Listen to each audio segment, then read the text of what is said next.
مرحبا أهلا النوادي. السلام عليكم ورحمة الله وبركاته. إن الحمد لله نحمده حمدا يليق بجلاله ونستعينه استعانة تليق بكماله ونستهديه هداية من أقر بعظمته وجلاله ثم نصلي ونسلم على سيدنا محمد وآله أما بعد سبحانك لا علم لنا إلا ما علمتنا إنك أنت العليم الحكيم ربي اشرح لي صدري ويسر لي أمري واحلل عقدة من لساني يفقهوا قولي وسدد لساني واهدي قلبي بحق سيدنا محمد صلى الله عليه وآله وبارك وسلم يا من هو في علوه كائن يا من هو في فعل حميد يا من هو في مجده متين اللهم أكرمنا بنور الفهم وأخرجنا من ظلمات الوهم وارزقنا فهم النبيين وحفظ المرسلين وإلهام ملائكة المقربين ربنا زدنا علما وفهما وعقلا يا أكرم الأكرمين بحق سيدنا محمد خاتم النبيين وعلى آله وصحبه أجمعين أما بعد. قال مصنف رحمه الله ورضي الله تعالى عنه وأرضاه ونفعنا به وبعلومه وأمدنا بأسراره وأعادنا من بركاته في الدارين رضي الله عنكم. درجات النية في الصلاة ثلاثة. إذا كانت الصلاة فرضا وجب قصد الفعل وتعيين والفرضية. Alhamdulillah, puji syukur kehadirat Allah, salawat salam teriring kepada junjungan mulia Nabi tercinta Sayyiduna wa Maulana Muhammad sallallahu alaihi wa alihi wasallam beserta seluruh kerabat beliau, sahabat beliau, umat beliau yang senantiasa melaksanakan ajaran beliau hingga akhir masa nanti. Kita sampai ke pembahasan derajat-derajat niat di dalam solat. Tingkatan-tingkatan niat atau derajat-derajat niat di dalam solat ada 3. Yang pertama, apabila solat tersebut solat wajib, maka tujuan melakukan menjadi wajib dan penentuan solatnya dan fardiyahnya, wajibnya. Yang dimaksud qasdul fi'li, tujuan perbuatan, ayaqsida fi'la as-shalah, ya, fi'la salati bitakbiri, yaitu tujuan melakukan solat di saat takbir, bersamaan dengan takbir, yaitu disertai dengan niat usolli. Nah, usolli itu aku solat, itu harus diniatkan dalam hati, wajib usolli. Kemudian yang kedua at-ta'yin, ta'yin penentuan nama solat, solat wajib. Apa yang kita kerjakan solat wajib tersebut harus ada niat di hati. Apa itu zuhur, asar, maghrib, isya dan subuh, itu namanya ta'yin.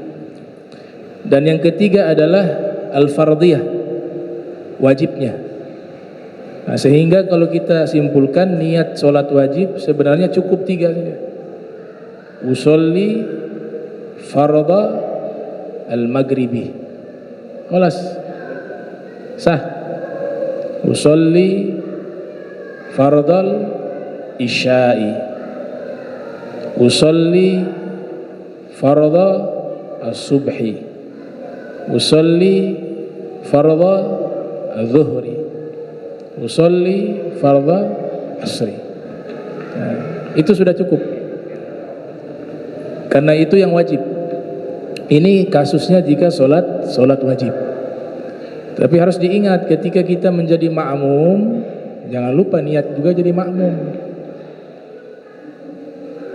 Niat jadi makmum, kalau tidak dibiarkan dia solat mengikuti imam tapi tidak ada niat menjadi makmum, bisa batal solatnya. Beda dengan imam. Imam tidak harus niat jadi imam, toh memang dia sudah jadi imam, kecuali di beberapa sholat yang nanti kita jelaskan. Nah, yang kedua, idza kanati sholatu nafilatan muwaqqatatan kadduha wal witr. Yang kedua, niat melaksanakan sholat sunnah yang ditentukan dengan waktu, seperti sholat duha, sholat witir, atau sholat karena sebab, sholat sunnah karena sebab zata sababin, seperti kasunnatil kusuf wal khusuf, ya, gerhana matahari dan gerhana bulan, wal istisqa, sholat minta hujan. Wajib qasdul fi'li wa ta'yin. Nah, kalau sholat sunnah itu cukup dua saja, tujuan melakukan usolli dan nama sholat, gak perlu pakai sunnatan, ya, artinya ini yang wajib-wajibnya, ya, yang harus-harusnya, ya. Jadi kalau seandainya saya sholat duha, usolli duha, sah. Sholat witir, usolli al-witra.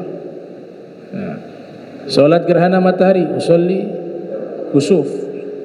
Gerhana bulan, usolli al-khusuf. Nah, kalau merepotkan menggunakan bahasa Arab dalam melafadzkan niat, boleh pakai bahasa Indonesia. Kalau merepotkan, ya, saya niat sholat witir, sudah. Saya niat sholat duha, sah. Tapi membaca, melafadzkan bukan tempat niat, hanya membantu agar niat hadir di hati. Yang dimaksud itu di hati. Wa mahallu hal qalbu, kata para ulama, tempat niatnya itu di hati. Wa talaffuz sunnah, melafadzkan sunnah dalam mazhab Syafi'i, ya. Dan yang ketiga, derajat niat yang ketiga, idza kanati sholatu nafilatan mutlaqatan wajaba qasdul fi'li faqat. Apabila sholat sunnahnya sunnah mutlak, ada jenis sholat sunnah namanya sunnah mutlak, artinya pengen sholat deh, saking rajin sholat ya, semua sholat sunnah yang punya waktu sudah dibabat habis. Dia sholat duha, sholat witir, tahajud, semua, sampai dia sholat apa lagi, semua istikharah juga sudah, sholat hajat sudah, semua sholat dia sudah babat. Pengen nambah sholat lagi deh, namanya sunnah mutlak, ya. Kalau sunnah mutlak niatnya hanya usolli, selesai, ya. Memang kita belum pernah lakukan sunnah mutlak, ya. Yang sunnah-sunnah ini aja banyak tidak dilakukan, sholat duha, tahajud, ya. Ya, kita mengakui kelemahan kita, ya, gitu. Tapi di para ulama dulu, kalau kita membaca managib mereka, ada yang sholat 1000 rakaat. Al-Imam Ali Zainal Abidin bin Husain, Al-Imam Ali bin Abi Thalib, fi riwayah juga 1000 rakaat setiap harinya, sehari semalam. Itu yang dimaksud semua sholat sunnah dan wajib plus sunnah mutlak. Jumlahnya semuanya 1000 rakaat. Al-Imam Ahmad ratusan, 300, fi riwayah 600 rakaat. Nah, kama qala sahibu Saffati Zubat. Nah, sebagaimana berkata pengarang kitab Saffati Zubat. Ini kitab Saffati Zubat, kitab yang berkah mazhab Syafi'i. Berkah sekali. Semua pesantren yang aliran mazhab Syafi'i itu kenal dengan kitab Zubat, bahkan disuruh hafal, ya, 1000 bait. Nah, cuma perlu diketahui kitab Zubat ini sebenarnya kitab aslinya itu berupa kitab fikih ringkasan. Pengarang aslinya namanya Hibatullah, ya, Al-Barizi. Hibatullah Al-Barizi. Beliau menulis kitab Az-Zubat fil Fiqih, tapi tidak sepopuler Nazom Zubat. Nanti pada abad 7, ya masuk ke 8 meninggal ya. Beliau wafat 844 Hijriah. Namanya Imam Ibnu Ruslan, ulama asli Palestina, mazhab Syafi'i. Kitab tadi Az-Zubat fil Fiqhi karangan Hibatullah Al-Barizi, beliau susun dengan nazom. Nazom itu biasa menggunakan nada untuk mudah menghafal, seperti nyanyian. Makanya dinamakan apa? Nazom Zubat atau nazom Soffati Zubat. Beliau ambilnya dari kitabnya Hibatullah Al-Barizi tadi. Ternyata kitab nazom inilah yang populer, sehingga kebanyakan dari kita menyangka bahwa karangan Zubat itu karangan Ibnu Ruslan, padahal beliau ngutip dari kitab aslinya Hibatullah Al-Barizi.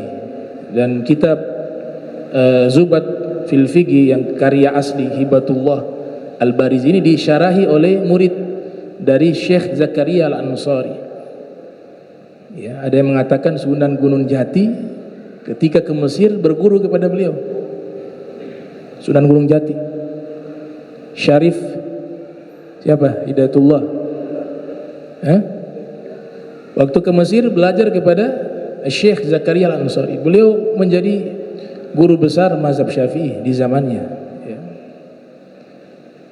Punya murid namanya Syekh Minshwari. Syekh Minshwari itu mensyarahi kitab Hibatullah tadi, judulnya Fathus Somad. Cuma yang Fathus Somad ini ada yang mengatakan hilang, sehingga dia tidak sampai kepada kita. Tapi ringkasan beliau tulis juga namanya Khulasah Fathus Somad. Nah itu dicetak. Nah kitab Az-Zubat fil Fiqhi dinazamkan oleh Ibnu Ruslan tadi yang wafat tahun 844 Hijriah, ulama asli Palestina yang dihafal di pesantren-pesantren mazhab Syafi'i. Yang menarik, beliau sudah membuat nazam. Kitab nazam itu dijelaskan lagi oleh beliau, namanya An-Nazim, Syarhun Nazim. Nah, jadi beliau menazamkan, kemudian beliau menerangkan kembali kitab tersebut, disebut Syarhun Nazim. Kemudian ada imam, kitab ini memiliki syarah yang sangat banyak, lebih dari 20 syuruh. Ya, ulama-ulama menerangkan kembali kitab ini lebih dari 20 syuruh. Dan diantaranya ulama-ulama besar yang menerangkan kitab tersebut, Al-Imam Syihabuddin Ar-Romli. Ya, Syihabuddin Ar-Romli ini ayah dari Syamsuddin Ar-Romli. Jadi anak dengan ayah ulama besar. Wafat tahun 957 Hijriah. Beliau menamakan kitabnya Fathur Rahman, syarah daripada Zubat. Putra beliau, ulama besar, lebih hebat lagi putra beliau, Al-Imam Syamsuddin Ar-Romli namanya. Kalau ayah namanya Ahmad, kalau anaknya namanya Muhammad. Syamsuddin Muhammad bin Ahmad Ar-Romli, terkenal dalam mazhab Syafi'i. Kitabnya berkah, dipelajari hingga saat ini.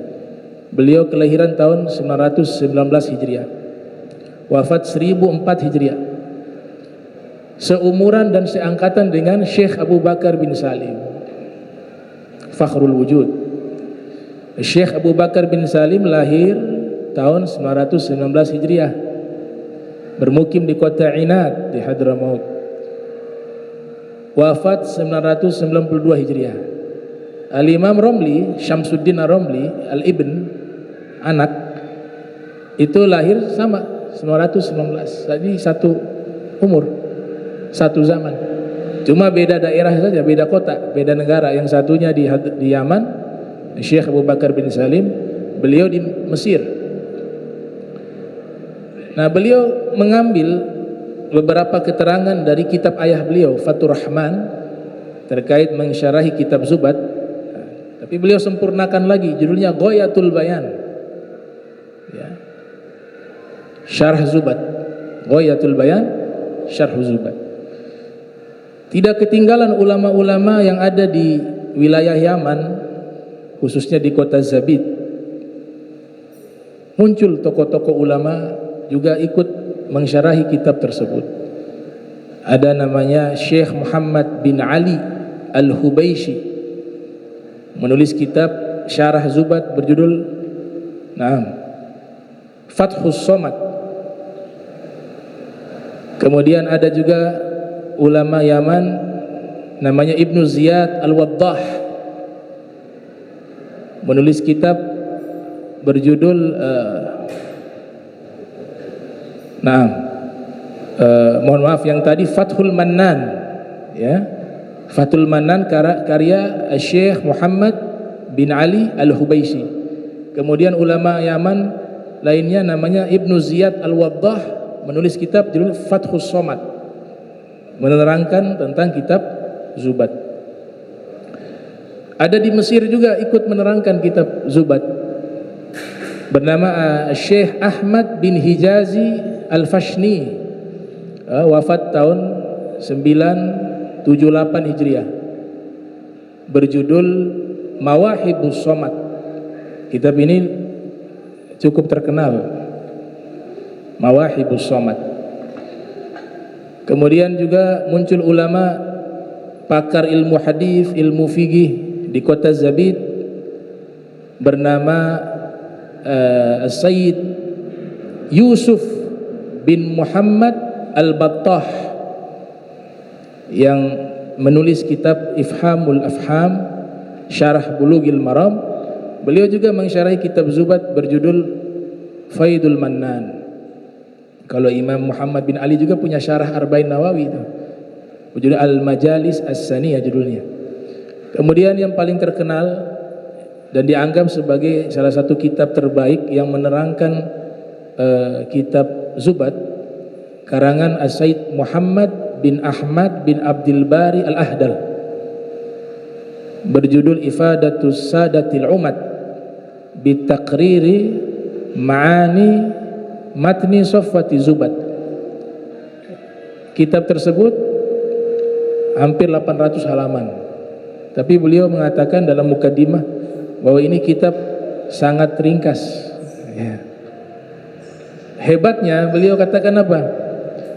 Kuntu amlaituha ala qiraati nazmi Zubat ala ba'di talabatil ilmi. Saya mendiktekan dari hafalan saya keterangan terkait matan Zubat kepada sebagian murid-murid saya. Jadi yang hampir 800 lembar itu dari hafalan, ya. Kemudian beliau dengan di mukadimah beliau katakan ini masih sangat ringkas, ya. Beliau katakan masih sangat ringkas, masih kalian baca lagi kitab-kitab yang lain, ini masih belum seberapa. Dan termasuk salah satu kitab terbaik Syarah Zubat yang menerangkan setiap perkata, masuk kepada metode namanya At-Tahlili Lafzi, ya, kajian per lafaz yang diterangkan oleh beliau. Nah, ini beberapa kitab yang membahas tentang Syarah Zubat. Jadi belajar mazhab Syafi'i ini punya kitab fikih paling banyak. Kitab terbanyak membahas hukum agama Islam itu mazhab Syafi'i, banyak sekali itu. Dan itu butuh waktu yang cukup lama dan butuh totalitas dalam belajar, ya, karena ada yang sampai 19 jilid, ada yang 28 jilid, ada yang itu semuanya berbicara tentang masalah hukum mazhab Syafi'i. Nah, salah satu yang terbaik adalah kitab Zubat tadi, ya, Sofwatu Zubat. Baik. Nah, ini Imam Ruslan mengatakan qala sahibu Sofwati Zubat arkanuha 13 an-niyah fil fardi qasad fi'il wal fardiyah. Rukun-rukun salat ada 13. Yang pertama adalah niat di dalam salat yang fardu, tujuan melakukan dan juga kewajibannya fardiyah. Aujib ma'al ta'yin, dan wajib disertai dengan menentukan nama salat di dalam niat tersebut. Amma dzu sabab wal waktu fal qasdu wa ta'yinun wajib. Adapun salat sunnah yang memiliki sebab dan waktu, maka tujuan dan penentuan jenis solat yang wajib. Kal witri, seperti solat witir. Solat witir, solat yang sunnah muakkadah, yang tidak pernah ditinggal oleh Nabi Muhammad sallallahu alaihi wasallam. Dalam mazhab Hanafi statusnya wajib. Dalam mazhab Syafi'i sunnah muakkadah. Ya, jadi jangan sampai solat ini hanya dikerjakan di bulan suci Ramadan saja. Dia harus dilakukan sunnahnya di setiap hari, sebisa kita setiap hari, atau paling tidak dalam 7 hari 6 kali. Yang pasti ini solat kedudukannya sangat istimewa.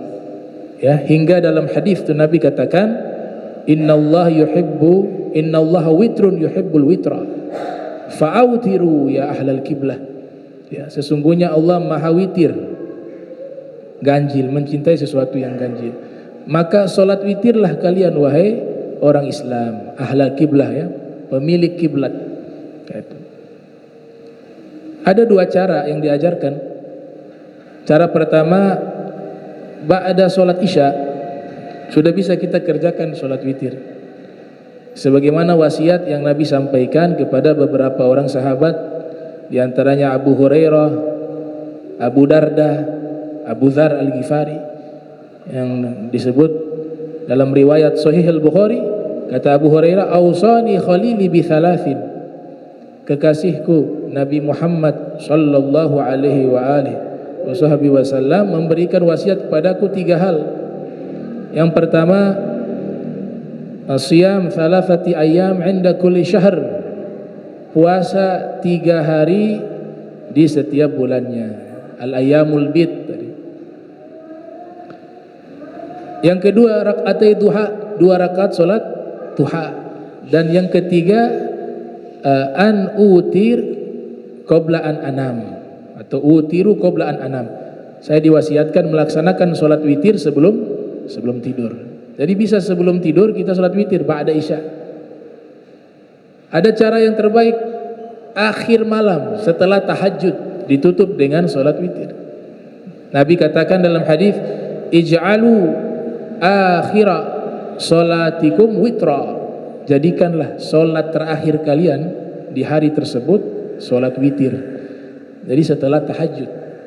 Kalau mampu itu paling afdol kata ulama. Sayyidina Abu Bakar mengambil jalan pertama tadi. Dalam riwayat Imam Tirmidzi dalam Sunan, yang lahir tahun 209 Hijriah, wafat 279 Hijriah, Sayyidina Abu Bakar mengatakan kepada Rasul bahwa beliau salat witirnya habis isya sebelum tidur. Kemudian Sayyidina Umar datang menemui Nabi mengatakan, saya salat witirnya habis tahajud tengah malam. Kedua-dua itu dibenarkan oleh Nabi Muhammad sallallahu alaihi wasallam.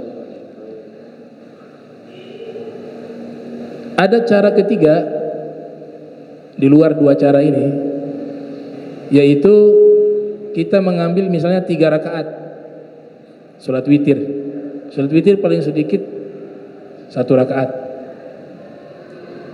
Umumnya 3 rakaat. Kita lakukan 2 rakaat misalnya di waktu ba'da isya tadi. 1 rakaat nanti kita tutup di akhir malam, boleh? Ya. Biar tidak memberatkan, ya. Kalau 3 kan berat. 3, anggaplah berat lah. Ya kita pakai cara itu untuk dapat afdolnya di tengah malam. 2 rakaat sebelum tidur salat witir, 1 rakaat disimpan. Kapan nanti selesai tahajud kita tutup dengan 1 rakaat. Itu juga dibolehkan di dalam mazhab Syafi'i. Nah, intinya kerjain nih salat witir. Kerjain salat witir. Ya.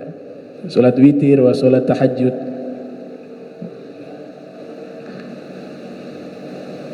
Kemudian dikatakan di sini, amma mutlak min nafliha, adapun salat mutlak dari sunnahnya, fa fihi takfi niyah li fi'liha, cukup dengan niat usolli saja selesai salat mutlak. Masail fin niyah, ada beberapa masalah di dalam niat dalam salat. La tajibu niyatul fardiyah ala sabi' inda ramli illa idza ta'ayyanat alaihi salatul janazah li isqatil fardi khilafan li Ibni Hajar fatajibu indahu mutlaqa. Niat wajib bagi anak kecil yang sholat. Nah, ini anak ini belum kena beban wajib sholat ya. Karena wajib sholat itu ketika sudah balik. Tapi perintah yang Nabi sampaikan kepada orang tua, sudah harus melatih anak itu sholat di usia 7 tahun. Berarti 6 tahun itu sudah pembekalan ilmu, sudah mulai kenalkan cara sholat. Karena 7 tahunnya praktek.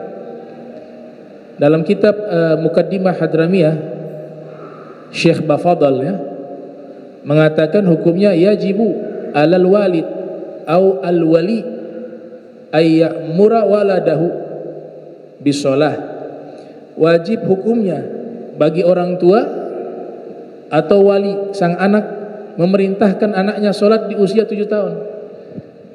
Jadi kalau anaknya yang 7 tahun mengerjakan sholat itu tidak wajib, tapi orang tua menyuruhnya wajib. Jadi kalau ada anak 7 tahun kemudian orang tua tidak memerintahkan anak itu untuk sholat, maka bisa kena hukum meninggalkan kewajiban.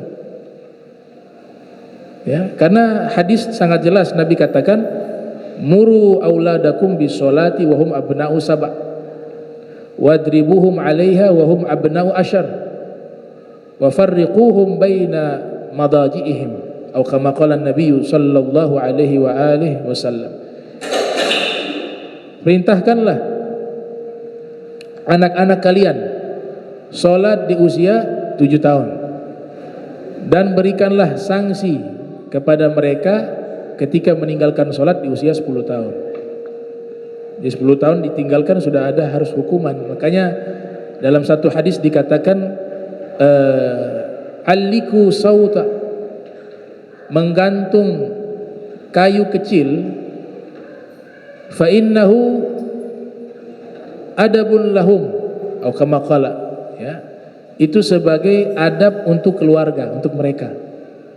Itu untuk ditakut-takuti, kalau melanggar ada sanksi gitu. Kata Nabi usia 10 tahun maka sudah boleh kita berikan sanksi kepada mereka. Wadribuhum alim. Kata ulama, memukul dengan tidak menyakitkan. Mereka isyaratkan pakai siwak. Kalau tidak sholat dipukul pakai siwak, pakai kain, sehingga sang anak itu faham bahwa perkara sholat adalah perkara yang sangat penting, perkara yang tidak boleh ditinggalkan. Kalau sudah dari kecil dididik demikian, insya Allah ketika sudah waktu berjalan, sudah dewasa, sangat mudah dia bisa mengerjakan sholat. Karena kalau tanpa didikan itu sholat menjadi berat. Al-Quran sudah menceritakan itu. Wa'amur ahlaka bis sholati wastabir 'alaiha. Perintahkanlah keluarga kalian sholat dan bersabarlah. Dalam ayat yang lain, sholat itu thaqil, berat. Illa 'alal khashiin, kecuali orang-orang yang khusyuk. Nah, ini pendidikan. Di sini masalahnya, apakah mereka yang tidak wajib sholat tadi, anak kecil yang belum balik, harus niat wajib? Nah, padahal kan belum wajib. Maka di sini Imam Romli mengatakan bahwa hukumnya itu tidak wajib mengalafatkan atau meniatkan fardu, karena dia belum wajib untuk sholat. Sholat wajib ya, la tajibu niyah fardiyah ala sabi' inda Romli. Tidak wajib niat wajib bagi anak yang belum balik menurut Imam Romli. Illa idza ta'ayyanat alaihi sholatul janazah li isqatil fardi, kecuali yang ditentukan baginya sholat jenazah untuk menggugurkan kewajiban tersebut. Khilafan li Ibni Hajar, berbeda pendapat dengan Ibnu Hajar. Yang dimaksud dalam kitab fikih Ibnu Hajar Al-Haytami, bukan Al-Asqalani. Al-Asqalani kajiannya di bidang hadis. Setiap kitab fikih ketika menyebut Ibnu Hajar, yang dimaksud Ibnu Hajar Al-Haytami. Karena Ibnu Hajar yang terkenal kan dua. Ada Imam Ibnu Hajar Al-Asqalani, ada Ibnu Hajar Al-Haytami. Nah, kata Ibnu Hajar Al-Haytami, fatajibu indahu mutlaqa. Niat bagi anak tersebut tetap wajib secara mutlak. Nah, biasanya dua imam ini berbeda pendapat. Ya, Ibnu Hajar Al-Haytami dengan Imam Romli. Yang dimaksud Imam Romli di sini, jika perbedaan pendapat antara Ibnu Hajar dengan Imam Romli, yang dimaksud adalah Syamsuddin Ar-Ramli, bukan Syihabuddin Ar-Ramli, bukan sang ayah tapi anak. Nah, anak beliau yang namanya Imam Syamsuddin Ar-Ramli inilah yang selalu berbeda pendapat dengan Al-Imam Ibnu Hajar Al-Haytami karena usianya tidak jauh. Ibnu Hajar Haytami lahir tahun 909 Hijriah, wafat 974 Hijriah. Sedangkan Ibnu Hajar Imam Romli Syamsuddin Ar-Ramli lahir tahun 919 Hijriah, wafat 1004 Hijriah. Ya, usia tidak terpaut jauh. Kalau sang ayat lebih senior. Nah, menariknya ini perbedaan pendapat kedua imam ini mujtahid tarjih dalam istilah ilmu fikih. Mereka adalah ulama fikih yang menyeleksi pendapat yang kuat. Ya, Imam Romli dan Ibn Hajar. Dan selalu terjadi perbedaan. Seakan-akan kalau Ibnu Hajar mengatakan A pasti Imam Romli bilang B gitu. Dan itu dikumpulkan oleh ulama, perbedaan pendapat di antara Al-Imam Ibnu Hajar dengan Al-Imam Romli menjadi satu kitab yang cukup tebal, judulnya Fathul Ali bi Jam'il Khilaf baina Ibni Hajar wa Ibni Romli.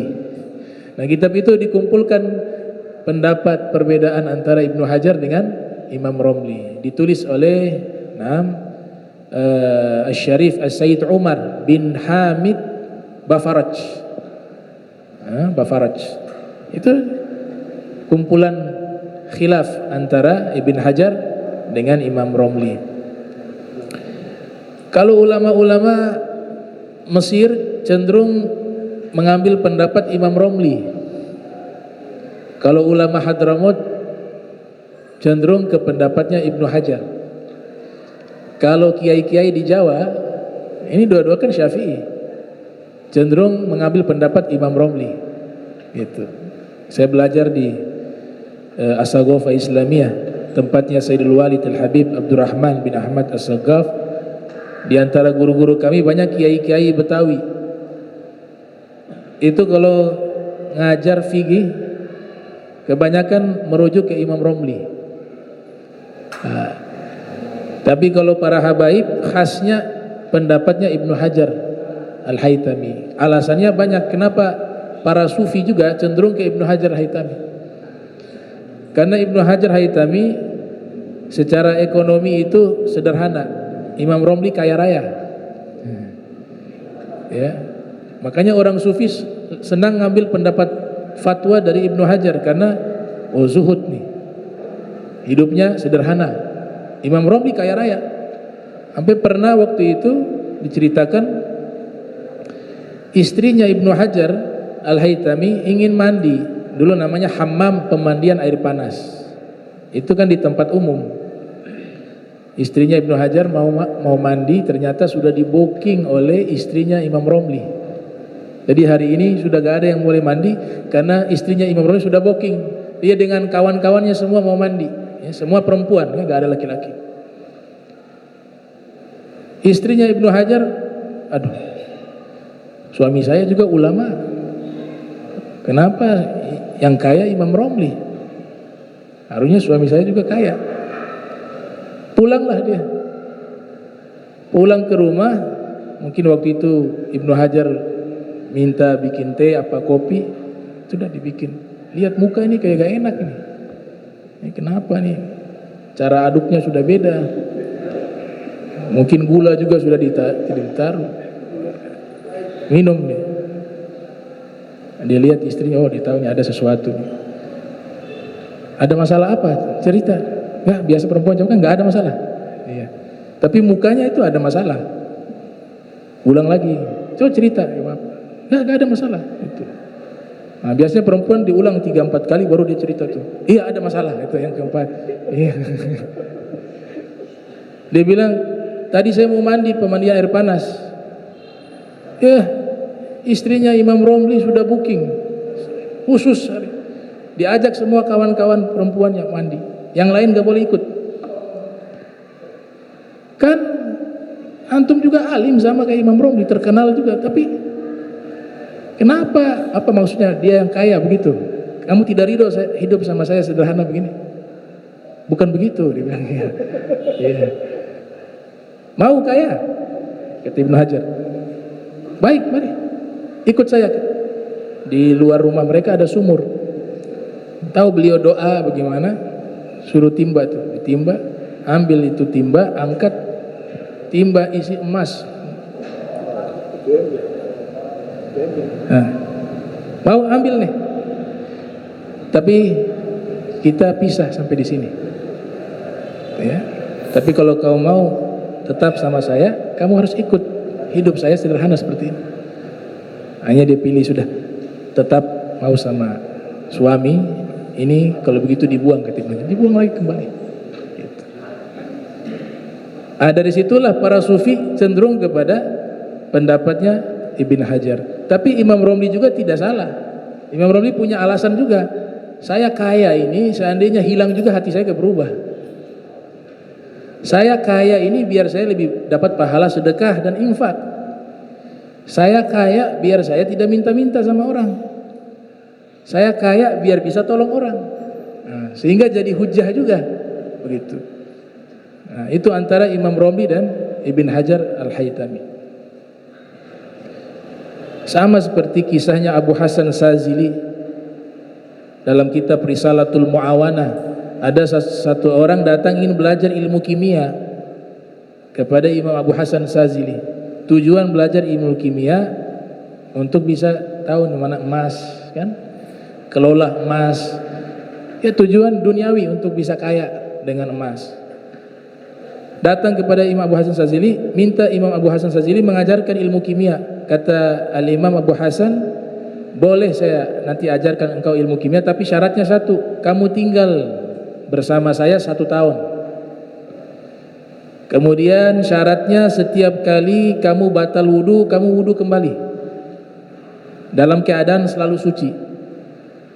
Dan setiap kali wudu sholat 2 rakaat. Bisa syarat ini diterima? Kata pemuda itu, siap. Yang penting saya diajarkan ilmu kimia. Karena Imam Abu Hasan Sazili terkenal sebagai seorang sufi yang juga ahli ilmu kimia. Akhirnya dia tinggal 1 tahun bersama Imam Abu Hasan.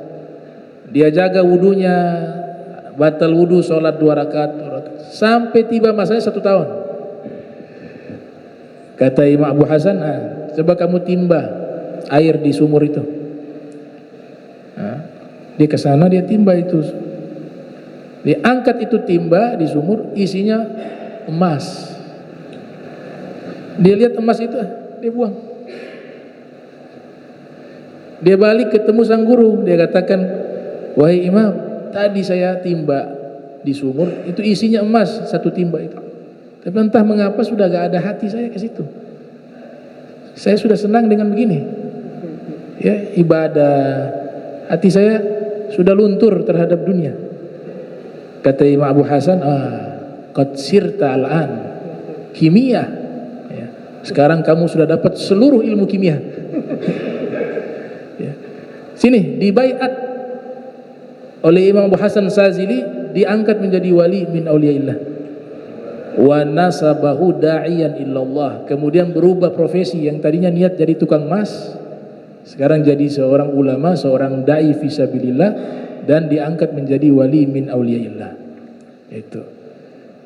Nah, dari kisah ini bukan berarti dilarang orang sukses. Nah, salah paham, banyak juga aulia yang kaya raya, banyak. Al-Habib Abu Bakar bin Abdullah Al-Adani, putra dari Habib Abdullah Al-Idrus, itu kaya raya itu, sampai saking kayanya punya kendaraan. Zaman itu kendaraan mewah kan, kuda. Kudanya kalau jalan tidak menginjak tanah, ada karpet merah. Kemudian setiap tamu yang datang, pelayannya survei dulu, tamu itu suka makan apa.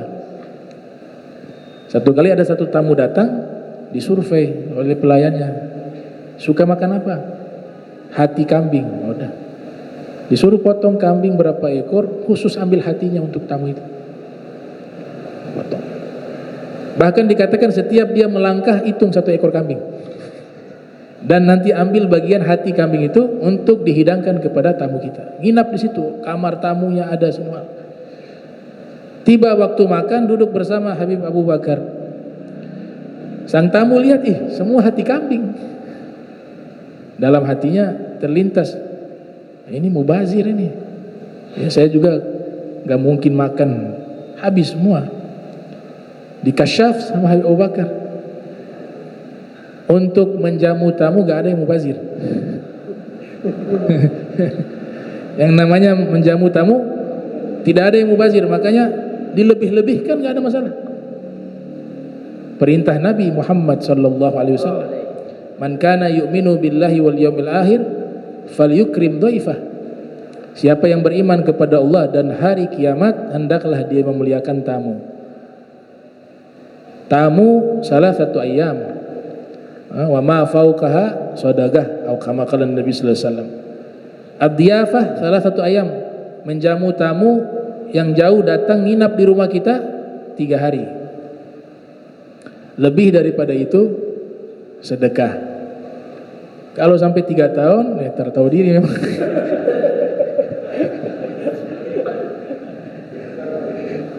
Harus tahu diri juga, kasihan merepotkan orang.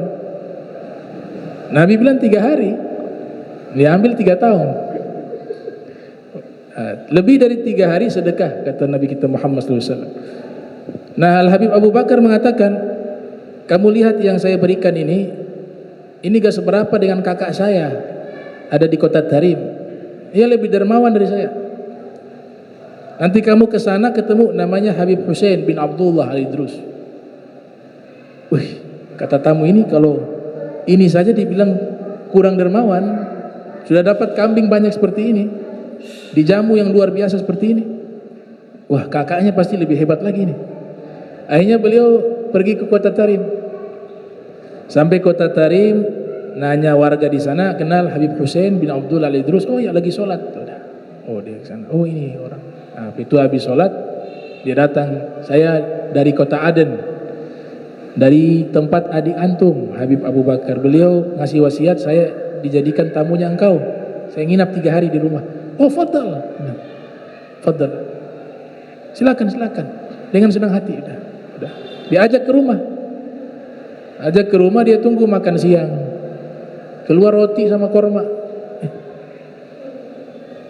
Dia bilang paling dermawan tapi roti korma, sana kambing. Oh mungkin makanan pembuka. Ditunggu. Ya sudah, itu sudah sampai tidur. Oh mungkin yang malam ini. Dan memang rumahnya sederhana, tidak seperti dengan adik beliau yang kaya raya. Ya, ini jangan kamuflase saja kan. Kayak Oman, itu negara Oman itu bangunannya gak boleh tinggi. Jadi kelihatan miskin tapi kaya raya. Oman. Dia punya satu real itu hampir 30.000. Ya $1 30.000 real. Enggak, 30.000 real itu apa? 1 real 30.000 rupiah. 1 real 30.000 rupiah. Itu. Kalau yang di Qatar 50.000. Datang akhirnya waktu malam, tunggu lagi waktu malam. Makanannya itu selama 3 hari. Roti sepanggal korma. Roti sepanggal. Wah ini Habib Abu Bakar sudah bohongin saya ini. Dermawan di mana ini? Roti korma udah. Akhirnya beliau pamit. Habib Hussein, saya mau pamit, mau balik ke kota Aden. Oh iya. Ada pesan dari adik saya? Iya, ada pesan. Tapi beliau lihat, ini pesan ini kayaknya tercocok. Pesan Habib Abu Bakar agar engkau lebih zuhud lagi terhadap dunia. Lebih lagi tidak cinta kepada dunia. Lah ini yang kaya raya ngasih pesan itu kepada yang susah. Beliau kelihatan rumah sederhana. Pulang kembali nih ke kota Aden, ketemu Habib Abu Bakar. Habib, ini antum mohon maaf berbohong ya sama saya. Katanya kakak antum itu lebih dermawan dari antum. Buktinya saya 3 hari di sana roti korma makan. Rumah sederhana itu. Kata Habib Abu Bakar, kamu makan siang makan malam roti 1 sama kurma. Kurma 3 butir, kadang Betul, dia lebih dermawan dari saya. Kamu tahu tidak? Kamu ketika bertamu kepada saya, kambing yang saya kasih itu dengan harta saya yang begitu banyak gak ada seberapa. Ya, gak sebanding dengan harta saya. Tapi kamu tahu tidak, kakak saya itu makanan sehari-harinya dengan anak istrinya yaitu. Jadi di saat mereka berikan padamu, saat itu juga mereka tidak makan. Kalaupun makan hanya beberapa kurma, karena kadang 3 butir, kadang 1. Dan itu yang mereka punya, itu hartanya. Berarti lebih dermawan siapa? Saya atau kakak saya? Masya Allah, betul. Kakak antum lebih dermawan. Itu. Kemudian bagaimana pesannya? Sudah disampaikan? Sudah. Bahwa pesan dari engkau mengatakan agar beliau lebih zuhud. Itu beliau senang sekali, lebih zuhud, lebih tinggi dunia. Tapi mohon maaf, saya bingung ini maksudnya. Ini pesannya kan harus kebalik kan? Sang kakak yang harus kasih pesan kepada engkau begitu. Karena posisinya engkau ini diberi nikmat kekayaan, sedangkan kakakmu hidup sangat sederhana. Kok bisa wasiat itu terbalik? Karena kakak saya tahu di hati saya gak ada ini, gak ada dunia di hati saya. Sekalipun Allah angkat saya menjadi miskin, gak ada berubah ibadah saya, iman saya, syukur saya gak berubah sama sekali. Cuma memang Allah kasih kepada saya ini rizki untuk saya salurkan ke tempat-tempat yang baik. Nah itu bagaimana ulama ya bersikap terhadap nikmat kaya dan itu. Jadi bukan masalah kayanya itu orang zuhud dan tidak zuhud, enggak. Bukan masalah kaya. Ada orang miskin hubbud dunia. Setiap bangun pagi gak sholat subuh mikirnya uang.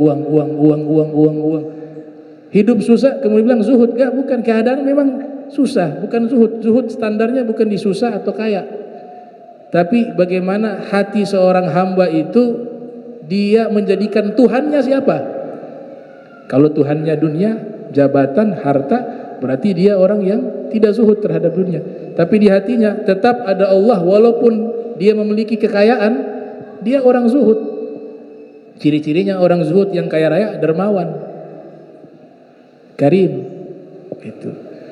Nah, Sayyidina Ali bin Abi Thalib memberikan standar yang sangat tinggi. Standarnya adalah pernah ditanya, orang yang cinta dunia dengan orang yang tidak cinta dunia tanda-tandanya seperti apa?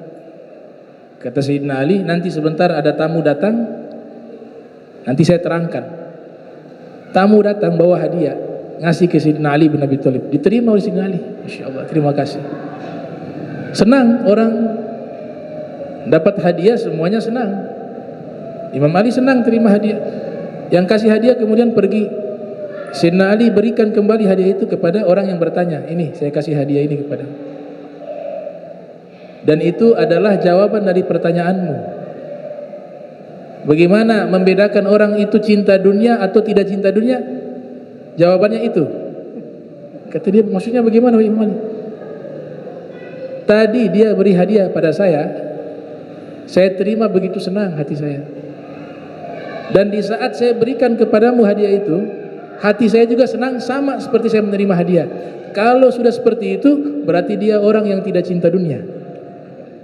Tapi kalau dia lebih senang terima hadiahnya, tapi ketika memberi dia tidak senang, berarti dia adalah orang yang cinta terhadap dunia. Masya Allah. Allahumma jam'ana hadha jam'a marhuma wa tafarraqna tafarraqan ma'suma wa la taj'al minna wa la minna syakil mahruma. Subhanaka bihamdika asyhadu an astaghfiruka wa atubu ilaih. Wa sallallahu ala sayyidina Muhammadin wa ala alihi wa sahbihi wa barik wasallam wa la minkum wassalamu alaikum warahmatullahi wabarakatuh.